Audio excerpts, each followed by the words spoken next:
चित्स्वभावाय भावाय सर्वभावान्तरक्षिते सर्वभावान्तरक्षिते।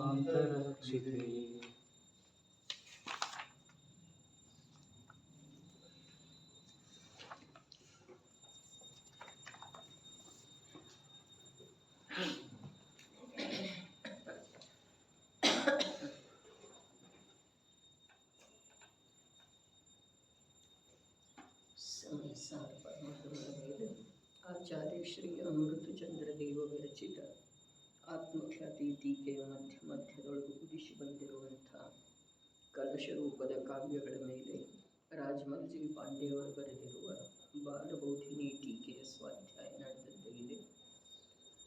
ನಿರ್ಜರ ಅಧಿಕಾರದ 8ನೆಯ ಮಂಗಲಮಯ ಕಲಶಿದೆ. ಏಕನ್ಯಾಯಕ ಭಾವ ನಿರ್ಭರಮ ಸ್ವಾದಂ ಸಮಾಸಾದಯನ್ ಸ್ವಾದಂ ದ್ವಂದ್ವಮಯಂ ವಿಧಾತುಮಸಃ ಸ್ವಾಂ ವಸ್ತು ವೃತ್ತಿಂ ವಿದಂ ಆತ್ಮಾನುಭವಾನುಭಾವವಿವಶೋ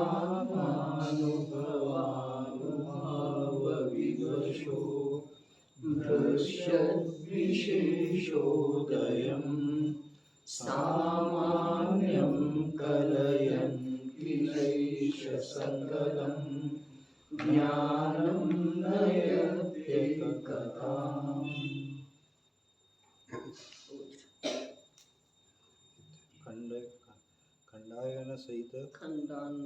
ಖಂಡಾನ್ವಯ ಸಹಿತ ಅರ್ಥ. ಏಷ ಆತ್ಮ ಸಕಲಂ ಜ್ಞಾನಂ ಏಕಾಂತಂ ಏಕತಾಂ ನಯಂತಿ.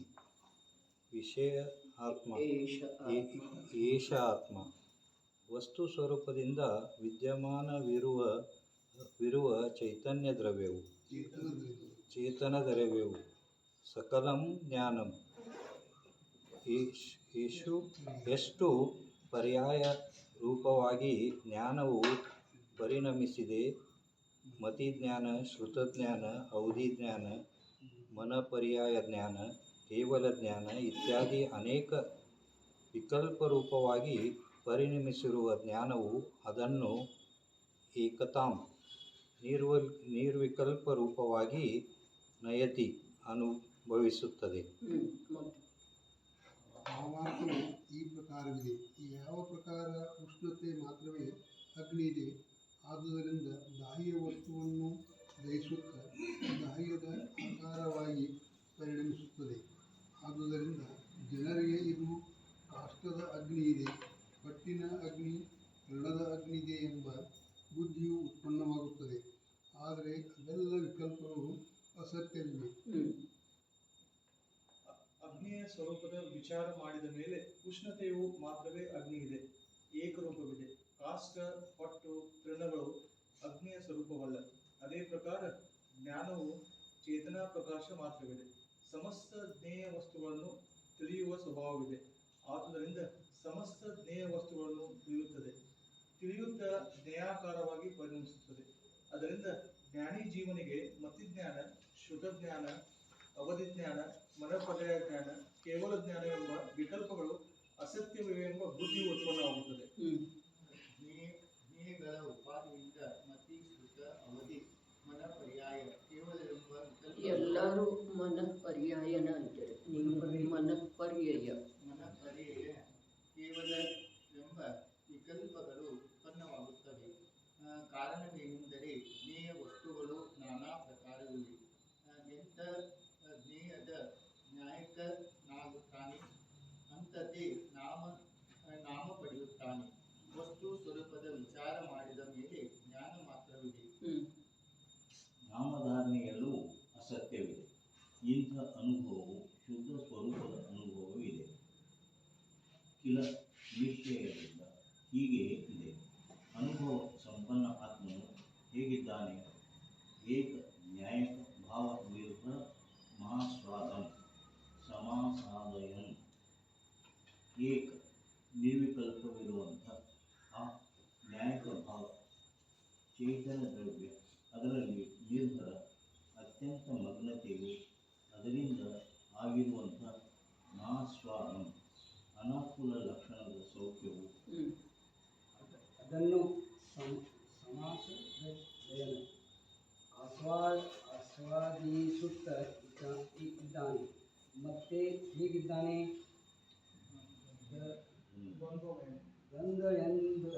ದ್ವಂದ್ವಮಯಂ ಸ್ವಾದಂ ವಿಧಾತು ಅಸಹ ದ್ವಂದ್ವಮಯಂ ಕರ್ಮದ ಸಂಯೋಗದಿಂದ ಆಗಿರುವಂಥ ವಿಕಲ್ಪ ರೂಪ ಅಕುಲತೆಯ ರೂಪವನ್ನು ಸ್ವದಂ ಸ್ವಾದಂ ಅಜ್ಞಾನಿ ಜನರು ಸುಖ ಎಂದು ಮನ್ನಿಸುತ್ತಾರೆ, ಆದರೆ ಅದು ದುಃಖ ರೂಪವಿದೆ. ಅಂತ ಆ ಇಂದ್ರಿಯ ವಿಷಯ ಜನಿತ ಸುಖವನ್ನು ವಿಧಾತು ಅಂಗೀಕಾರ ಮಾಡುವಲ್ಲಿ ಅಸಮರ್ಥನಿದ್ದಾನೆ. ಭಾವಾರ್ಥವು ಹೀಗಿದೆ: ವಿಷಯ ಕಷಾಯಗಳನ್ನು ದುಃಖ ರೂಪವೆಂದು ತಿಳಿಯುತ್ತಾನೆ. ಮತ್ತೆ ಹೇಗಿದ್ದಾನೆ? ಸ್ವಾಂ ವಸ್ತುಂ ವೃತ್ತಿಂ ಇದನ್.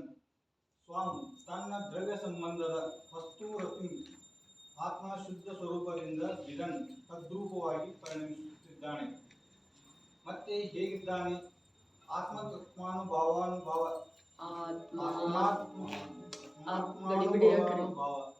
ಆತ್ಮಾತ್ಮಾನುಭವಾನುಭಾವ ವಿವಶಃ. ಹೇಳ್ರಿ ಒಂದ್ಸಲ. ಭಾವಾನುಭಾವ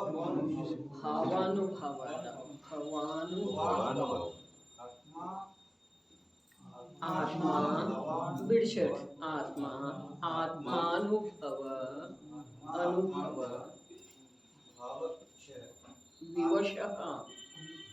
ವಿವಶಃ ಆತ್ಮ ಚೇತನ ದ್ರವ್ಯವು. ಸಿಕ್ಕಿತೇನು ಬರ್ತವ? ಹಾಂ ಅಲ್ಕ ಅದರ ಆತ್ಮಾನುಭವ ಆಸ್ವಾದ, ಅದರ ಅನುಭವ ಮಹಿಮೆಯು ಅದರ ಮೂಲಕ ವಿವಶಃ ಗೋಚರವಿದೆ. ಮತ್ತೆ ಹೇಗಿದೆ? ವಿಶೇಷೋದಯಂ ವಿಶೇಷ ಜ್ಞಾನ ಪರ್ಯಾಯ ಅದರ ಮುಖಾಂತರ ಉದಯಂ ನಾನಾ ಪ್ರಕಾರ ಅವುಗಳ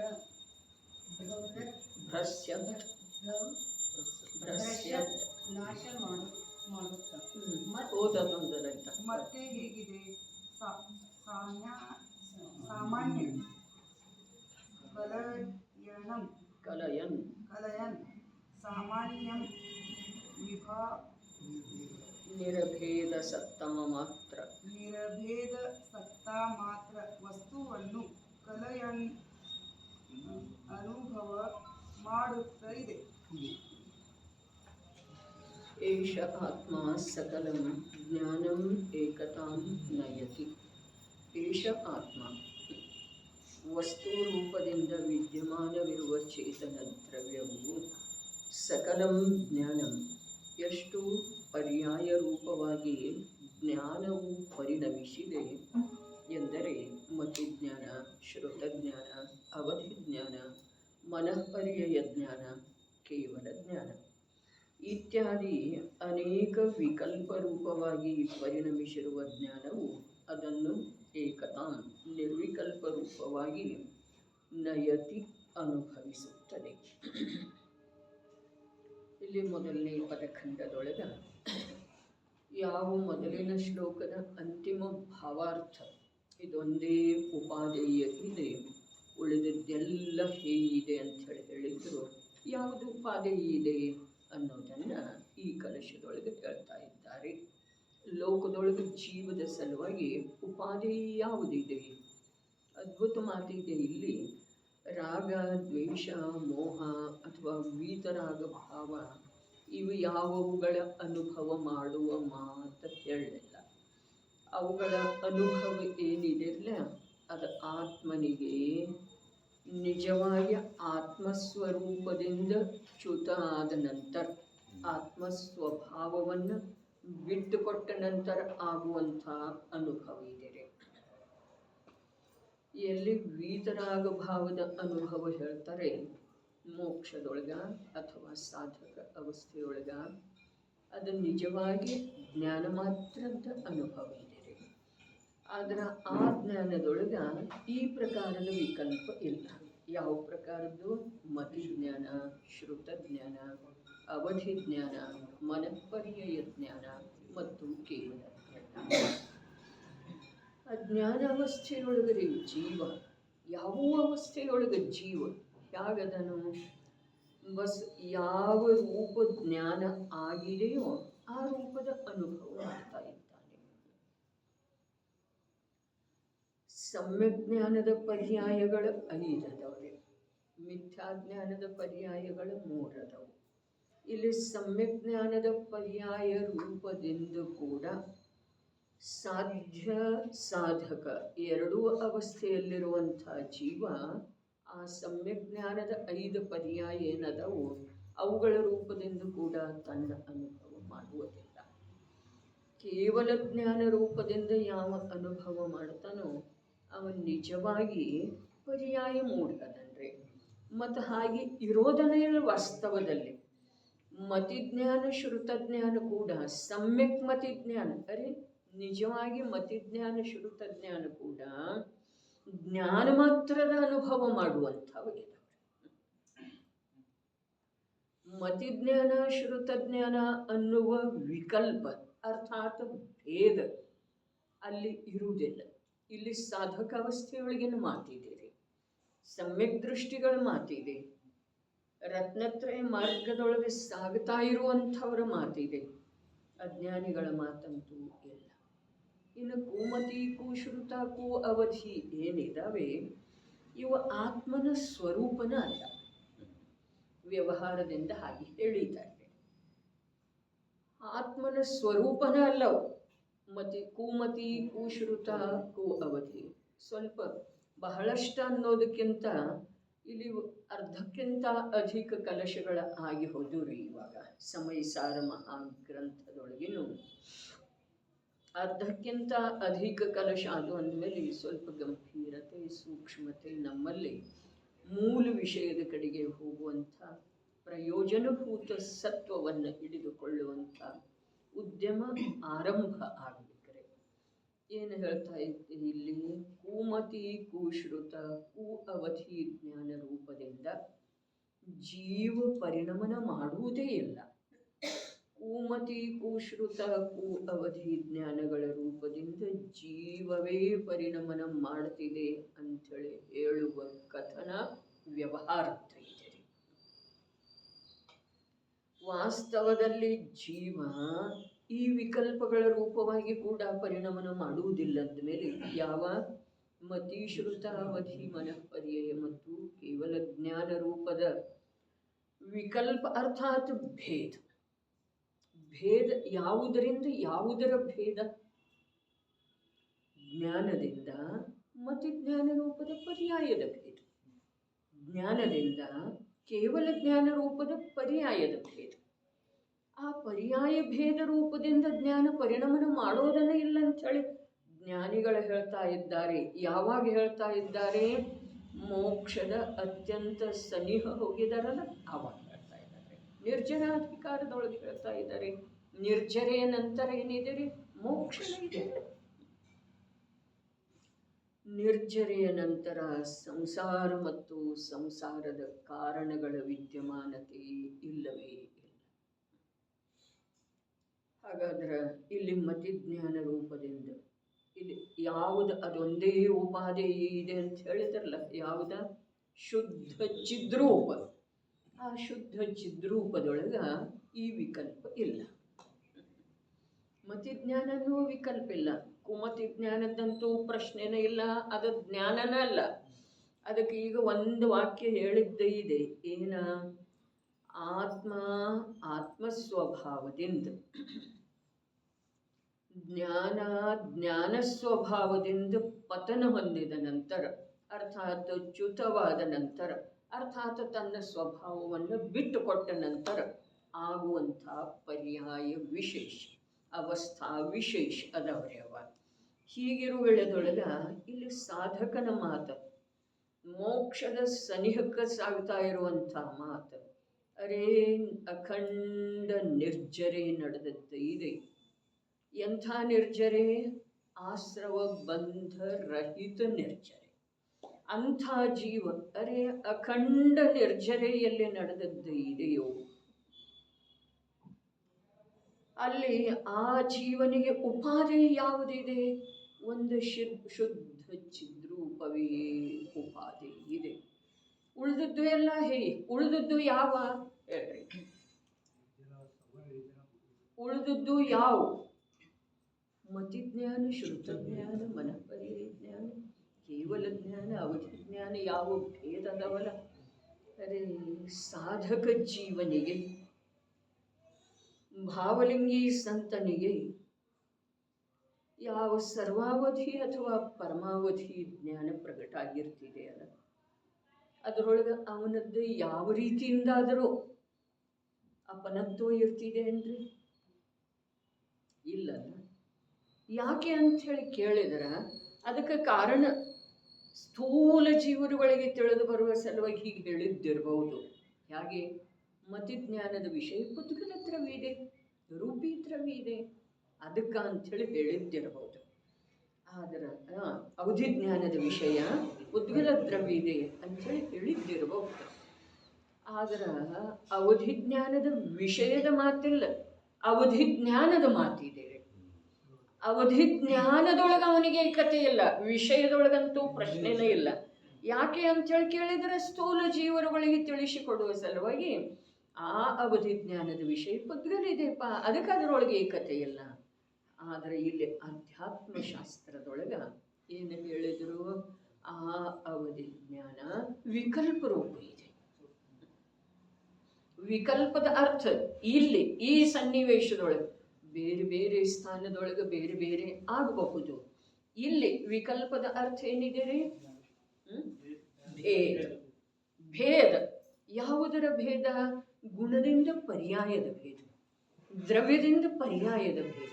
ಅಭೇದ ರೂಪದಿಂದ ಹೇಳಿದರೆ ಜ್ಞಾನ ಇದು ಜೀವದ್ರವ್ಯ ಇದೆ. ಭೇದ ರೂಪದಿಂದ ಹೇಳಿದರೆ ಜ್ಞಾನದ ಜೀವದ್ರವ್ಯದ ಗುಣ ಇದೆ. ಹಾಗಾದ್ರೆ ಆ ಜ್ಞಾನದ್ದು ಯಾವ ಪರ್ಯಾಯ ಇದೆ ಅಲ್ಲ, ಅಭೇದ ರೂಪದಿಂದ ಜೀವದ್ದು ಯಾವ ಪರ್ಯಾಯ ಇದೆ ಅಲ್ಲ, ಆ ಪರ್ಯಾಯ ಎಂಥದ್ದಿದೆ? ಎಂಥದ್ದಿದೆ? ಜೀವ ಸ್ವಭಾವದಿಂದ ಭೇದ ಮಾಡಿದರೆ ತಿಳಿದು ಬರುವಂಥದ್ದಿದೆ. ಆದರೆ ವಾಸ್ತವದಲ್ಲಿ ಅದು ಭೇದ ರೂಪ ಇಲ್ಲ.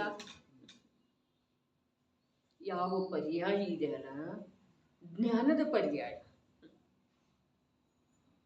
ಯಾವ ಜ್ಞಾನದ ಪರ್ಯಾಯ ಇದೆ ಅದು ಜ್ಞಾನದಿಂದ ಭಿನ್ನ ಇಲ್ಲ. ಇನ್ನೊಂದು ಮಾತು, ಇನ್ನೊಂದು ಸಲ ಇದೆ ಮಾತು ಏನ? ಯಾವ ಜ್ಞಾನದ ಪರ್ಯಾಯ ಇದೆ ಅಲ್ಲ ಅದು ಜ್ಞಾನದಿಂದ ಭಿನ್ನ ಇಲ್ಲ. ಒಂದು ಮಾತು. ಎರಡನೇದ್ದ ಆ ಪರ್ಯಾಯ ಜ್ಞಾನಮಯ ಆತ್ಮನ ಪ್ರಸಿದ್ಧಿ ಮಾಡ್ತಿದ್ದೀರಿ. ಆ ಪರ್ಯಾಯ ಯಾರು ಪ್ರಸಿದ್ಧಿ ಮಾಡ್ತಿದೆ? ಜ್ಞಾನಮಯ ಆತ್ಮನ ಪ್ರಸಿದ್ಧಿ ಮಾಡ್ತಿದೆ. ಆತ್ಮನ ಪ್ರಸಿದ್ಧಿ ಮಾಡುವಂಥ ಆ ಪರ್ಯಾಯ ಆತ್ಮನಿಂದ ಭಿನ್ನ ಹೇಗಿರೋದು? ಆತ್ಮನ ಪ್ರಸಿದ್ಧಿ ಮಾಡುವಂಥ ಆ ಪರ್ಯಾಯ ಆತ್ಮನಿಂದ ಭಿನ್ನ ಹೇಗಿರೋದು? ಆದ್ರೂ ಭಿನ್ನ ಇದೆ ಅಂತೇಳಿ ಇಲ್ಲಿ ಹೇಳ್ತಾ ಇದ್ದಾರೆ. ಭಿನ್ನ ಹೇಗಿದೆ? ಅದು ಸಮಯವರ್ತಿ ಇದೆ, ಅದು ಬದಲಾಗುವಂಥದ್ದಿದೆ. ಅದು ಸರ್ವಾವಧಿ ಅಥವಾ ಪರಮಾವಧಿ ಇರಲಿ ಅಥವಾ ಮನಃಪರ್ಯಾಯ ಜ್ಞಾನ ಇರಲಿ. ನಮ್ಮದು ವಿಷಯ ಇಲ್ಲಿತ್ತು. ಸರ್ವಾವಧಿ ಅಥವಾ ಪರಮಾವಧಿ ಜ್ಞಾನದ ಪರ್ಯಾಯ ಇರಲಿ ಅಥವಾ ಮನಃಪರ್ಯಾಯ ಜ್ಞಾನದ ಪರ್ಯಾಯ ಇರಲಿ, ಅದು ಯಾರಿಗಿರ್ತಿದೆ? ಭಾವಲಿಂಗಿ ಸಂತನಿಗಿರ್ತಿದೆ. ಯಾವಾಗಿರ್ತಿದೆ? ಮನಃಪರ್ಯಾಯ ಜ್ಞಾನ ಅಂತೂ ಯಾರಿಗಿರ್ತಿದೆ? ತದ್ಭವ ಮೋಕ್ಷಗಾಮಿ, ಅದೇ ಭವದಿಂದ ಮೋಕ್ಷಕ್ಕೆ ಹೋಗುವಂಥ ಎಲ್ಲ ಭಾವಲಿಂಗಿ ಸಂತರುಗಳಿಗೆ ಇರುವುದಿಲ್ಲ. ತದ್ಭವ ಮೋಕ್ಷಗಾಮಿ, ಅದೇ ಭವದಿಂದ ಮೋಕ್ಷಕ್ಕೆ ಹೋಗುವಂಥ ಮಹಾಮುನಿ ಜೀವನಿಗೆ ಇರ್ತಿದ್ದಾರೆ. ಹೀಗಿರುವ ವೇಳೆದೊಳಗೆ ನಮ್ಮದು ವಿಷಯ ಯಾವುದರ ಸಲುವಾಗಿ ಇದು ಬಂತು ಅಂತಂದ್ರೆ ಆ ಸರ್ವಾವಧಿ ಅಥವಾ ಪರಮಾವಧಿ ಜ್ಞಾನದ ಪರ್ಯಾಯ ಪ್ರಗಟ ಇರುವಂತಹ ಸಾಧಕ ಜೀವ ಅಥವಾ ಮನಃಪರ್ಯಾಯ ಜ್ಞಾನ ಪ್ರಗಟ ಇರುವಂತಹ ಸಾಧಕ ಜೀವ ಅವಲಂಬನೆ ಆಶ್ರಯ ಯಾವುದರದ್ದು ಮಾಡಿದ್ದಾನೆ? ಯಾವುದರದ್ದು? ಶುದ್ಧ ಚಿದ್ರೂಪ ಅಂದ್ರೆ ಅಥವಾ ಅಖಂಡ ಅಭೇದ ಜ್ಞಾನದ್ದರೆ, ಪರ್ಯಾಯ ರಹಿತ ಜ್ಞಾನದ್ದರೆ. ಪರ್ಯಾಯ ರಹಿತನೂ ಜ್ಞಾನ ಇರ್ತಿದೆ ಅಂದರೆ ಯಾವ ಪ್ರಕಾರ ಪರ್ಯಾಯ ದ್ರವ್ಯದಿಂದ ಗುಣದಿಂದ ಅಭೇದ ಇದೆ, ಅಭಿನ್ನ ಇದೆ ಅಂತ ಹೇಳಿತು, ಅದೇ ಪ್ರಕಾರ ಪರ್ಯಾಯ ದ್ರವ್ಯದಿಂದ ಗುಣದಿಂದ ಕಥಂಚಿತ್ ಭಿನ್ನ ಇದೆ ರೀ. ಭಿನ್ನ ಇದೆ. ಪರ್ಯಾಯ ಅಂದ್ರ ದ್ರವ್ಯ ಅಲ್ಲ. ದ್ರವ್ಯದ ಅಭಾವದೊಳಗೆ ಪರ್ಯಾಯ ಇರುವುದಿಲ್ಲ. ಪರ್ಯಾಯ ದ್ರವ್ಯದ್ದೇ ಸಿದ್ಧಿ ಮಾಡ್ತಿದೆ. ದ್ರವ್ಯದ್ದೇ ಸಿದ್ಧಿ ಮಾಡ್ತಿದೆ. ಆಗಮದಲ್ಲಿ ಹೀಗೂ ಕೂಡ ಬರ್ತಿದೆ, ಪರ್ಯಾಯದ ಆಧಾರದಿಂದ ದ್ರವ್ಯ ಇದೆ. ದ್ರವ್ಯದ ಆಧಾರದಿಂದ ಪರ್ಯಾಯ ಇದೆ ಅಲ್ಲ, ಪರ್ಯಾಯದ ಆಧಾರದಿಂದ ದ್ರವ್ಯ ಇದೆ. ಯಾಕೆ ಅಂತಂದ್ರೆ ದ್ರವ್ಯವನ್ನ ಲೋಕದೊಳಗ ಪ್ರಸಿದ್ಧಪಡಿಸುವಂತಹ ಸಾಮರ್ಥ್ಯ ಆ ಪರ್ಯಾಯವನ್ನು ಹೊರತುಪಡಿಸಿ ಯಾವುದರಲ್ಲೇನೂ ಇಲ್ಲ. ಹಾಗಾದರೆ ಪರ್ಯಾಯದ ಆಧಾರದಿಂದ ಇರುವಂತಹ ಯಾವ ದ್ರವ್ಯ ಇದೆಯೋ ಆ ದ್ರವ್ಯ ಪರ್ಯಾಯದಿಂದ ಭಿನ್ನ ಇದೆ ಅನ್ನುವ ಮಾತು ಇಲ್ಲಿ ಹೇಳ್ತಾ ಇದ್ದಾರೆ. ಇಲ್ಲಿ ಸಮಯ ಸಾರದ ಮೂಲ ಸಾರಭೂತ ಸತ್ವ ಪ್ರಯೋಜನಭೂತ ವಿಷಯ ಏನ ಅಂತಂದ್ರೆ ಅನೇಕ ಪ್ರಕಾರದ ಭೇದಗಳನ್ನು ಮಾಡಿ ಕೂಡ ಅಭೇದವನ್ನೇ ತಿಳಿಸಿ, ಅನೇಕ ಪ್ರಕಾರದ ಭೇದಗಳನ್ನು ಮಾಡಿಯೂ ಅರೆ ಮತಿಜ್ಞಾನವೆನ್ನುವಂಥ ಭೇದ, ಕೇವಲ ಜ್ಞಾನವೆನ್ನುವಂಥ ಭೇದ, ಯಾವ ಯಾವ ಪ್ರಕಾರದ ಭೇದ, ಗುಣಭೇದ, ಪರ್ಯಾಯ ಭೇದ, ಶಕ್ತಿಗಳ ಅಪೇಕ್ಷೆಯಿಂದ ಆತ್ಮನ ಸ್ವರೂಪವನ್ನು ತಿಳಿಸಿಕೊಡುವಂತಹ ಶಾದ್ವಾದ ಶುದ್ಧಿ, ಇದು ಎಲ್ಲದರ ಹಿಂದೆ ಒಂದೇ ಒಂದು ಇದೆ. ಯಾವುದೇ ಭೇದ ಮಾಡಿದ್ರೂ ಕೂಡ ಅದರ ಉದ್ದೇಶ ಅಭೇದವನ್ನು ತಿಳ್ಕೊಳ್ಳೋದಿದೆ, ಅಭೇದದ ಅನುಭವ ಮಾಡೋದಿದೆ. ಯಾಕೆ ಅಂತಂದ್ರೆ ಭೇದದೊಳಗಂತೂ ಜೀವ ಅನಂತ ಕಾಲ ಕಳೆದಿದ್ದಾನ್ರಿ. ಭೇದದೊಳಗೆ ಪರ್ಯಾಯ ಮೂಢ ಜೀವೇನದನು ಅವ ಎಲ್ಲದನ್ರಿ? ಭೇದದೊಳಗದನು. ಆಗಮದ ಆಧಾರದಿಂದ ನಾನಾ ಪ್ರಕಾರದ ಪರಿಭಾಷೆಗಳ ಮೂಲಕ ಆತ್ಮನ ಸ್ವರೂಪ ಏನು ತಿಳಿತಾನೋ ಅವ ಹೇಗೆ ತಿಳಿತಾನೆ? ಆತ್ಮನ ಸ್ವರೂಪ ಭೇದದಿಂದ ತಿಳಿತಾನೆ, ಭೇದದಿಂದ ತಿಳಿತಾನೆ. ಆದರೆ ಭೇದದ ಮೂಲಕ ಅಭೇದವನ್ನೇ ತಿಳಿಯುವುದಿದೆ ಅನ್ನುವ ಮಾತನ್ನ ಇಲ್ಲಿ ಸಮಯ ಸಾರದ ಒಂದೊಂದು ಗಾಥೆಯೊಳಗೆ, ಒಂದೊಂದು ಕಲಶದೊಳಗೆ, ಒಂದೊಂದು ವಾಕ್ಯದೊಳಗೆ, ಒಂದೊಂದು ಶಬ್ದದೊಳಗೆ ಹೇಳಿದ್ದಾರೆ. ಇನ್ನ ಭೇದದ ಉದ್ದೇಶ ಕೇವಲ ಅಭೇದವನ್ನು ತಿಳಿಯುವುದಿದೆ. ಆ ದೃಷ್ಟಿಕೋನದಿಂದ ಒಂದು ಸಲ ಸಮಯ ಸಾರದ ಗಾಥೆಗಳನ್ನು ಅವಲೋಕನ ಮಾಡ್ತಾರೆ. ಪ್ರತಿಯೊಂದಿಗೆ ಯಾವುದು ಬೇಕಾದ ಗಾಥೆ ತಗೊಳ್ರಿ, ಏನಿದೆ ಅಲ್ಲಿ ಅಭೇದವನ್ನು ಮುಖ್ಯ ಮಾಡುವ ಉದ್ದೇಶದಿಂದ ಭೇದ ಮಾಡಲಾಗಿದೆ. ಭೇದದ ಮೂಲಕ ಅಭೇದವನ್ನೇ ತಿಳಿಸಿಕೊಡುವುದಿದೆ. ಅರೆ ಸಮಗ್ರ ಜಿನವಾಣಿಯೊಳಗ ಅದುವೇ ಇದೆ ರೀ. ಶುದ್ಧ ಪರ್ಯಾಯ ಅಥವಾ ಅಶುದ್ಧ ಮಲಿನ ಪರ್ಯಾಯ, ಸಂಸಾರಿ ಪರ್ಯಾಯ ಅಥವಾ ಮುಕ್ತ ಪರ್ಯಾಯ, ಸಾಧಕ ಪರ್ಯಾಯ ಅಥವಾ ವಿರಾಧಕ ಪರ್ಯಾಯ ಯಾರ್ದಿದೆ? ಯಾರ್ದಿದೆ? ಜೀವದ್ದನ್ನ ಇದೆ ಅಲ್ಲೇ. ಹಾಗಾದ್ರೆ ಆ ಪರ್ಯಾಯಗಳ ವಿಶ್ಲೇಷಣೆಯನ್ನ, ವಿವೇಚನೆಯನ್ನ ಸಾಕಷ್ಟು ಮಾಡಿದ್ರೂ ಕೂಡ ಆ ವಿವೇಚನೆಯ ಉದ್ದೇಶ ಏನಿದೆ ರೀ? ಅಭೇದವನ್ನು ತಿಳಿಸಿಕೊಡೋದಿದೆ. ಆದ್ರೆ ತಿಳ್ಕೊಂಡವನಿಗೆ ಅಥವಾ ತಿಳಿಯುವಂಥವನಿಗೆ ಯಾವ ಭೇದದೊಳಗನ ಮೂರ್ಛಿತ ಇದ್ದಾನೋ, ಭೇದದೊಳಗನ ಗರ್ವಿತ ಇದ್ದಾನೋ, ಅರಿವಿ ನಾವು ಯಾವುದರೊಳಗೆ ಗರ್ವ ಮಾಡ್ತಾ ಇದ್ದೇವೆ? ಪರ್ಯಾಯದೊಳಗೆ. ಪರ್ಯಾಯ, ಆ ಪರ್ಯಾಯ ಎಂಥದ್ದಿದೆ? ಅರೆ ನಿಜವಾಗಿ ಜ್ಞಾನಿ ಜೀವ ತನ್ನ ಯಾವ ಪರ್ಯಾಯ ಮತಿಜ್ಞಾನ, ಶ್ರುತಜ್ಞಾನ, ಅವಧಿಜ್ಞಾನ, ಮನಃಪರ್ಯಾಯ ಜ್ಞಾನ, ಕೇವಲ ಜ್ಞಾನ ರೂಪದ ಪರ್ಯಾಯಗಳ ಹರಡ್ತವೆಯೋ ಅವುಗಳಲ್ಲಿ ಎಲ್ಲೂ ಅಂಶ ಮಾತ್ರ ಕೂಡ ಅಭಿಮಾನ ಮಾಡುವುದಿಲ್ಲ. ಕೇವಲ ಜ್ಞಾನದೊಳಗೆ ಮಾಡುವುದಿಲ್ಲ, ಶ್ರುತಜ್ಞಾನದೊಳಗೆ ಮಾಡುವುದಿಲ್ಲ. ಯಾಕೆ ಅಂತಂದ್ರೆ ಈ ಪರ್ಯಾಯಗಳ ಪರಿವರ್ತನಶೀಲ ಇದ್ದಾವೆ. ಈ ಪರ್ಯಾಯಗಳ ಪರಿವರ್ತನಶೀಲ ಇದ್ದಾವೆ. ಇದು ನಮಗೆ ತಿಳ್ಕೊಳ್ಳುವ ಸಲುವಾಗಿ. ಅವನ ದೃಷ್ಟಿಯೊಳಗಂತೂ ಪರ್ಯಾಯ ಅತ್ಯಂತ ಗೌಣ ಇದೆ ರೀ. ಪರ್ಯಾಯದಲ್ಲಿ ಇರುವಂತಹ ದುರ್ಬಲತೆ ಅವನಿಗೆ ಸ್ಪಷ್ಟ ಇದೆ ರೀ. ಪರ್ಯಾಯದೊಳಗೆ ಇರುವಂತಹ ದುರ್ಬಲತೆ ಅವನಿಗೆ ಸ್ಪಷ್ಟ ಇದ್ರೂ ಕೂಡ ಪರ್ಯಾಯ ಗೌಣ ಇದೆ ರೀ. ಮುಖ್ಯ ಯಾವುದೇ ಇದೆ? ಮುಖ್ಯ ತ್ರಿಕಾಲಿ ಏಕರೂಪ ದ್ರವ್ಯ ಅಂಥೇಳಿನ ಹೇಳ್ರು. ಶುದ್ಧ ಚಿದ್ರೂಪ ಒಂದೇ ಉಪಾಧಿ ಇದೆ. ಉಪಾದೇಯ ಅರ್ಥಾತ್ ಗ್ರಹಣ ಮಾಡಲಿಕ್ಕೆ ಯೋಗ್ಯ, ಉಪಾದೇಯ ಅರ್ಥಾತ್ ಆಶ್ರಯ ಪಡೆಯಲಿಕ್ಕೆ ಯೋಗ್ಯ, ಉಪಾದೇಯ ಅರ್ಥಾತ್ ವಿಶ್ರಮಿಸಲಿಕ್ಕೆ ಯೋಗ್ಯ, ಉಪಾದೇಯ ಅರ್ಥಾತ್ ಮಹಿಮೆ ಮಾಡಲಿಕ್ಕೆ ಯೋಗ್ಯ, ಉಪಾದೇಯ ಅರ್ಥಾತ್ ಸ್ಥಿರವಾಗುವ ಸಲುವಾಗಿ ಯೋಗ್ಯ. ಬರೀ ಹಿಡಿದುಕೊಳ್ಳುವ ಮಾತಿಲ್ಲ, ಗ್ರಹಣದ ಮಾತಿಲ್ಲ, ಆದರೆ ಅಲ್ಲಿ ನಿಲ್ಲುವುದಿದೆ, ವಿಶ್ರಮಿಸುವುದಿದೆ, ಅದರದ್ದು ಮಹಿಮೆ ಮಾಡುವುದಿದೆ, ಅದರಲ್ಲೇ ಸ್ಥಿರ ಆಗುವುದಿದೆ. ಯಾವುದರಲ್ಲಿ? ಒಂದು ಶುದ್ಧ ಚಿದ್ರೂಪದಲ್ಲಿ.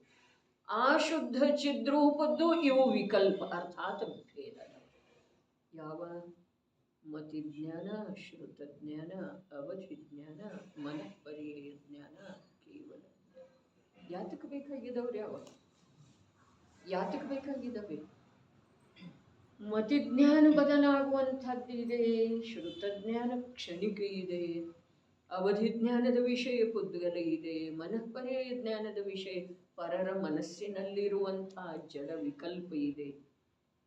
ಆದರೆ ಕೇವಲ ಜ್ಞಾನ ಏನಿದೆ ರೀ, ಅದು ಏನು ಬೇಕಾಗಿಲ್ಲ, ಕೆಲಸದ ಅಲ್ಲದ, ಕೆಲಸಕ್ಕೆ ಬರುವಂತಹ ವಿಷಯ ಅಲ್ರಿ ಅದ. ಯಾವುದು? ಕೇವಲ ಜ್ಞಾನ ರೀ. ಕೇವಲ ಜ್ಞಾನ ತನ್ನಷ್ಟಕ್ಕೆ ತಾನೇ ಪ್ರಗಟ ಇದೆ. ಆದ್ರೆ ಅವರಿಗೆ ಜ್ಞಾನದೊಳಗೆ ಸ್ಥಿರತೆ ಇದೆ. ಜ್ಞಾನಮಯ ಆತ್ಮ ಅಂಥೇಳಿ ಹೇಳಬಹುದು, ಜ್ಞಾನ ಅಂಥೇಳಿ ಹೇಳಬಹುದು. ಯಾರಿಗೆ? ಜ್ಞಾನಕ್ಕರೆ. ಜ್ಞಾನಕ್ಕೆ ಅವಲಂಬನೆ ಯಾವುದರದಿದೆ? ಜ್ಞಾನಮಯ ಆತ್ಮಂದು. ಅರೆ ಶುದ್ಧ ಅಂದ್ರೆ ಜ್ಞಾನಮಯ, ಚಿದ್ರೂಪ ಅರ್ಥಾತ್ ಜ್ಞಾನವೇ ಯಾವನ ರೂಪ ಸತತ ಪ್ರಗಟ ಇದೆಯಲ್ಲ, ಶುದ್ಧ ಅರ್ಥಾತ್ ಜ್ಞಾನ. ಶುದ್ಧ ಅರ್ಥಾತ್ ಜ್ಞಾನದೊಳಗೆ ಭೇದ ಇಲ್ಲ. ಚಿದ್ರೂಪ ಅರ್ಥಾತ್ ಅವನ ರೂಪ ಬರೇ ಬರೇ ಬರೇ ಬರೇ ಚೈತನ್ಯ. ಚಿದ್ರೂಪದೊಳಗೆ ಮೂರದವರೇ. ಒಂದು ಜ್ಞಾನ ಇದೆ, ಒಂದು ದರ್ಶನ ಇದೆ, ಒಂದು ಸುಖ ಇದೆ. ಚಿದ್ರೂಪದ ಅನುಭವ ಅರ್ಥಾತ್ ಅದರಲ್ಲಿ ಮೂರು. ಏನ? ಒಂದು ಜ್ಞಾನ ಇದೆ, ಒಂದು ದರ್ಶನ ಇದೆ, ಒಂದು ಸುಖ. ಶುದ್ಧ ಚಿದ್ರೂಪದ ಅನುಭವ. ಅಲ್ಲಿ ಯಾಕೆ ವಿಕಾರ ಉತ್ಪನ್ನ ಆಗ್ತಿದೆ? ಅಲ್ಲಿ ಎಂಥ ಕರ್ಮದ ನಾಶ ಮಾಡುವ ಭಾವ ಇದೆ ಅಂದ್ರೆ, ಕರ್ಮದ ನಾಶ ಇದು ನಿರ್ಜರಾಧಿಕಾರ ನಡೆದದ್ದೇ ಇದೆಯಲ್ಲ. ಕರ್ಮಗಳ ಜಡ ಕರ್ಮಗಳ ನಾಶ ಮಾಡುವಂಥ ಭಾವ ಅಲ್ಲಿ ಇದೆಯಲ್ಲ.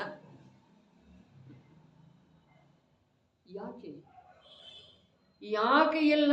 ಅರೆ ಅದೆಲ್ಲ ಆತ್ಮನ ಸ್ವಭಾವವನ್ನು ಬಿಟ್ಕೊಟ್ಟಿರುವಂತಹ ಜೀವರುಗಳ ಸಲುವಾಗಿ ಮಾಡಿರುವಂತಹ ಕಥನ ಇದೆ. ಕರ್ಮದ ನಾಶ ಮಾಡೋದಿದೆ, ಕರ್ಮದ ನಾಶ ಮಾಡ್ತಾ ಇರ್ತಾರೆ ಅಂಥೇಳಿ ಯಾರಿಗೆ ತಿಳಿಸಿಕೊಟ್ರು?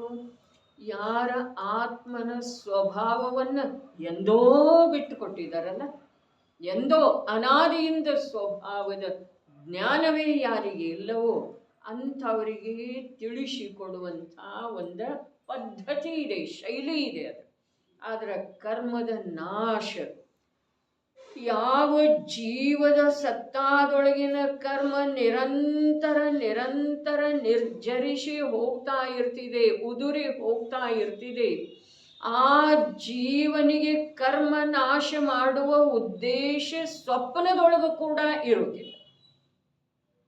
ಯಾಕೆ?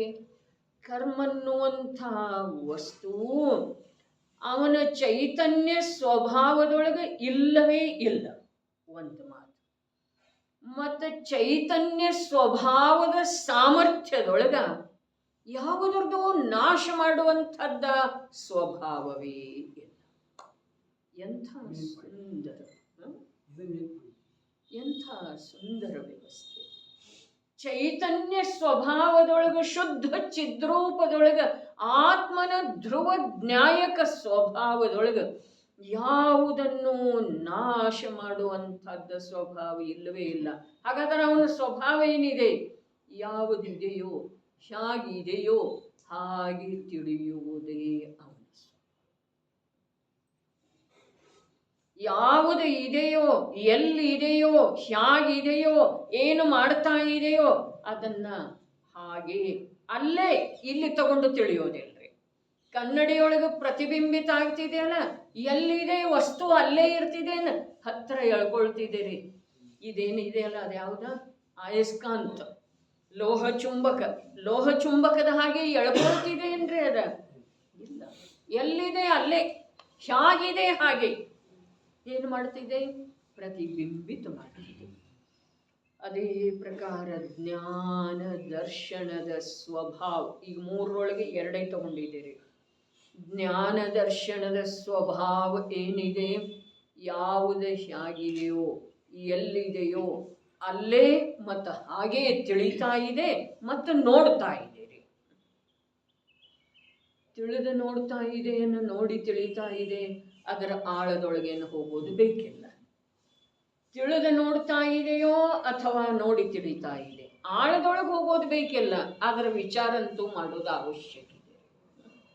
ನೋಡಿ ತಿಳಿತಾ ಇದೆ ಅಂತ ತಿಳಿದು ನೋಡ್ತಾ ಇದೆ.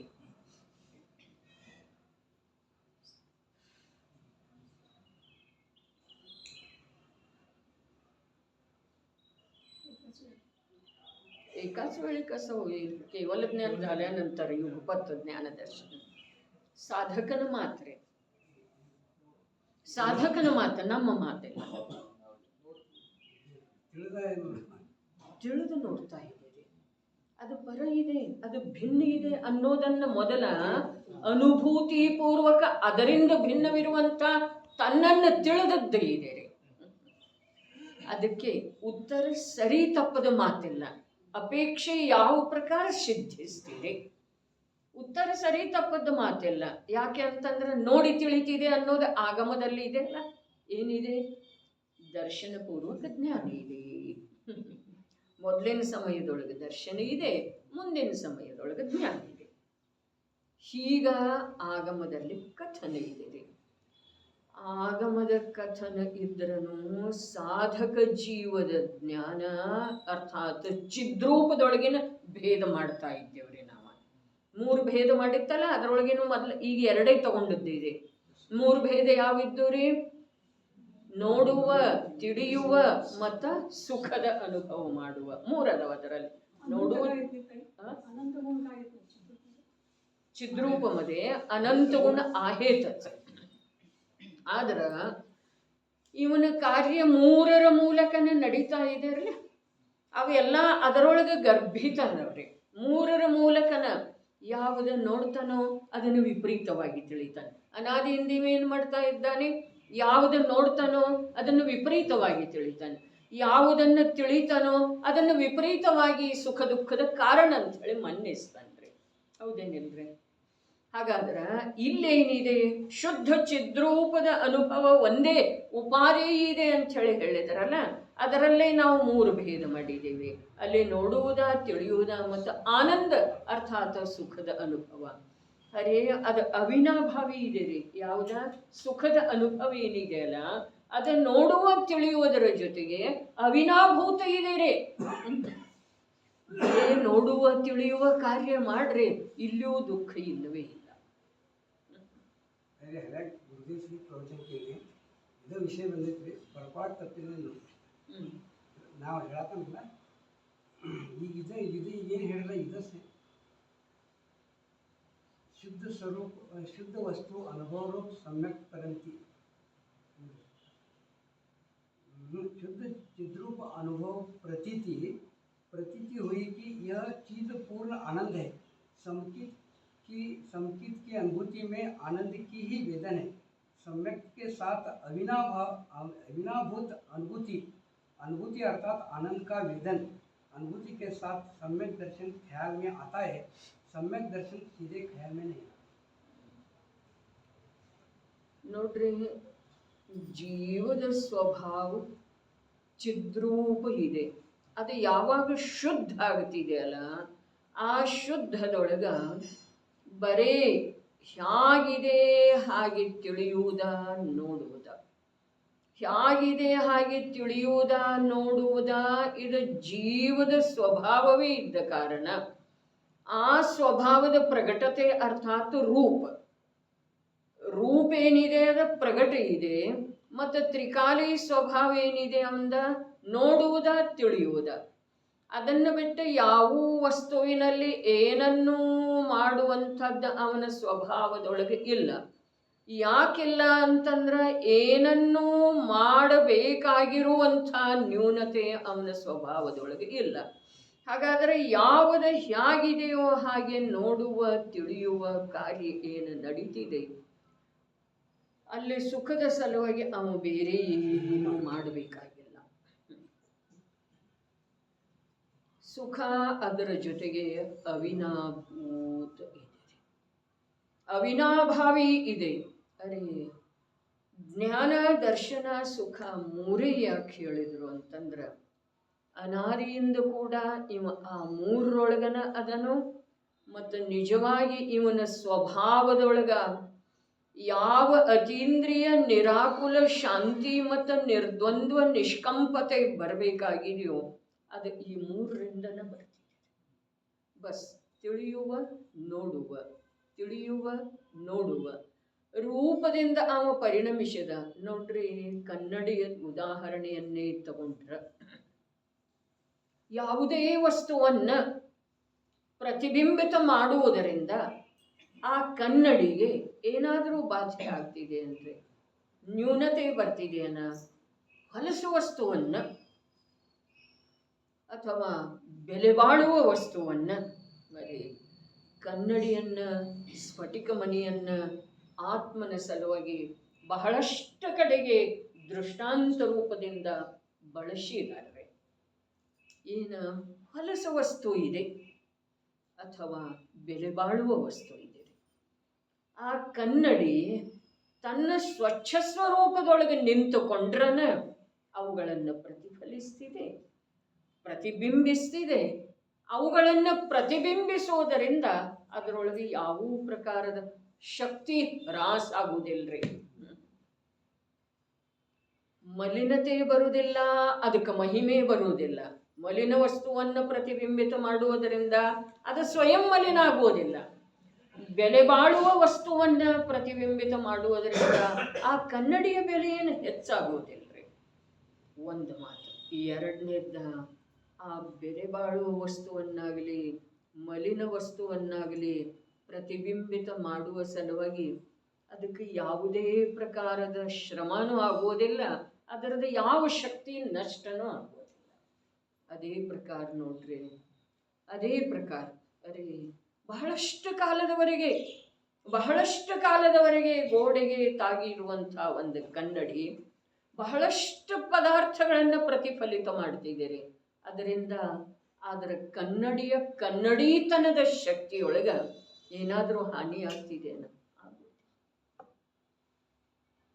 ಅದೇ ಪ್ರಕಾರ ಈ ಜೀವ ವಿಶ್ವದ ಸಮಸ್ತ ಪದಾರ್ಥಗಳನ್ನ ಅರೆ ಈಗ ಎಷ್ಟು ಸಂಯೋಗದೊಳಗೆ ಬಂದಿದ್ದಾವೆ, ಎಷ್ಟು ಅವನ ಸ್ವಚ್ಛತ್ವ ಅರ್ಥಾತ್ ತಿಳಿಯುವ ನೋಡುವ ಸಾಮರ್ಥ್ಯ ಪ್ರಗಟ ಇದೆ, ಅದರ ಅನುಸಾರ ತಿಳಿತಾ ಇದ್ದಾನೆ, ನೋಡ್ತಾ ಇದ್ದಾನೆ. ಯಾವಾಗ ಅವ ತನ್ನ ಪರಿಪೂರ್ಣತೆಯನ್ನ ತಿಳಿಯುವ ನೋಡುವ ಸ್ವಭಾವದ ಸ್ವಾನುಭವದಿಂದ ಅಥವಾ ಅದರ ಅವಲಂಬನೆಯಿಂದ ಅದರ ಆಶ್ರಯದಿಂದ ಯಾವಾಗ ತಿಳಿಯುವ ನೋಡುವ ಸಾಮರ್ಥ್ಯ ಪೂರ್ಣ ಪ್ರಗಟ ಆಗ್ತಿದೆಯೋ ಆಗ ಮೂರು ಲೋಕ ಮೂರು ಕಾಲೆಲ್ಲ ಪ್ರತಿಬಿಂಬಿತ ಆಗ್ತಿದೆ, ಅನಂತ ಕಾಲದವರೆಗೆ ಪ್ರತಿಬಿಂಬಿತ ಆಗತಾನೇ ಇರ್ತಿದೆ. ಅದರಿಂದ ಅವನ ಜ್ಞಾನ ಸ್ವಭಾವಕ್ಕ ತಿಳಿಯುವ ನೋಡುವ ತನಕ ಯಾವ ಬಾಧೆನೂ ಬರುವುದಿಲ್ಲ. ಆ ತಿಳಿಯುವ ನೋಡುವ ತನಕ ಮಾತ್ರ ಬಾಧೆ ಬರುವುದಿಲ್ಲ ಹೀಗಿಲ್ಲ. ಆದರೆ ತಿಳಿಯುವ ನೋಡುವ ತನ ರೂಪದಿಂದ ಯಾವ ಪರಿಣಮನ ಇದೆಯೋ ಅದರಲ್ಲೇ ಯಾವ ನಿರಾಕುಲ ಶಾಂತಿ ಅವಿನಾಭಾವಿ ರೂಪದಿಂದ ಇದೆಯೋ ಅದರಲ್ಲೇ ಕೂಡ ಯಾವ ಬಾಧೆನೂ ಬರುವುದಿಲ್ಲ. ಇಂಥ ನಿರ್ಬಾಧ ನಿರ್ದ್ವಂದ್ವ ಸ್ವಭಾವವನ್ನು ತಿಳಿದುಕೊಳ್ಳುವಂಥ ಯೋಗ್ಯತೆಯೇ ನಮಗೆ ಪ್ರಾಪ್ತ ಆದದ್ದು ಇದೆ. ತಿಳಿಸಿಕೊಡುವಂಥ ಸ್ಪಷ್ಟ ರೂಪದಿಂದ ತಿಳಿಸಿಕೊಡುವಂಥ ಆಗಮ ನಮ್ಮ ಎದುರಿಗೆ ಉಪಲಬ್ಧ ಇದೆ. ಆದರೂ ಕೂಡ ನಾವು ಆ ಕಾರ್ಯದೊಳಗ ರುಚಿ ತೋರಿಸ್ತಾ ಇಲ್ಲ. ಆ ಕಾರ್ಯಕ್ಕೆ ಸಂಬಂಧಿಸಿದ ಹಾಗೆ ಕುತೂಹಲ ಅಥವಾ ಸಾವಧಾನತೆ ಅಥವಾ ಜಿಜ್ಞಾಸೆ ನಮ್ಮಲ್ಲಿ ಇದರಲ್ಲೇನ ಬರುವುದಿದೆ. ಸ್ವಾದಂ ದ್ವಂದ್ವಮಯಂ, ಎರಡನೇ ಲೈನ್ ಇದೆ ಕಲಶದೊಳಗಡೆ. ಸ್ವಾದಂ ದ್ವಂದ್ವಮಯಂ ವಿಧಾತುಂ ಅಸಹ ಸ್ವಾಂ ವಸ್ತು ವೃತ್ತಿಂ ವಿದನ್. ಅದು ಯಾವಾಗ ಅಸಹನೀಯ ಅನ್ನಿಸ್ತಿದೆ ಅಲ್ಲ, ದ್ವಂದ್ವ. ದ್ವಂದ್ವ ಯಾವುದು ದ್ವಂದ್ವ? ಎರಡತನ. ಪ್ರಾರಂಭದೊಳಗನೆ ಹೇಳಿದಾರೆ ಏನ? ಏಕತ್ವ ವಿಭಕ್ತ ಆತ್ಮನೊಳಗ ಬಂಧದ ಕಥೆ ಇದೆಯಲ್ಲ, ಅದು ವಿಸಂವಾದವನ್ನು ಉತ್ಪನ್ನ ಮಾಡುವಂಥದ್ದು. ಮೊದಲೇನು ಹೇಳಿದಾರೆ ಅದನ್ನೇ ಹೇಳ್ತಾ ಇದ್ದಾರೆ, ಬೇರೆ ಏನು ಹೇಳ್ತಾ ಇಲ್ಲ.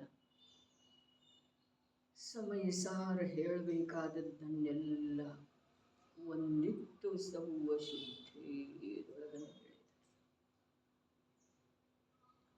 ವಿಸ್ತೃತವಾದಂಥ ಟೀಕೆಯನ್ನೆಲ್ಲ ನಮಃ ಸಮಯ ಸಾರಾಯ ಸ್ವಾನುಭೂತ್ಯ ಚಕಾಸತೆ ಅಲ್ಲೇ ಹೇಳಿದ್ದಾರೆ.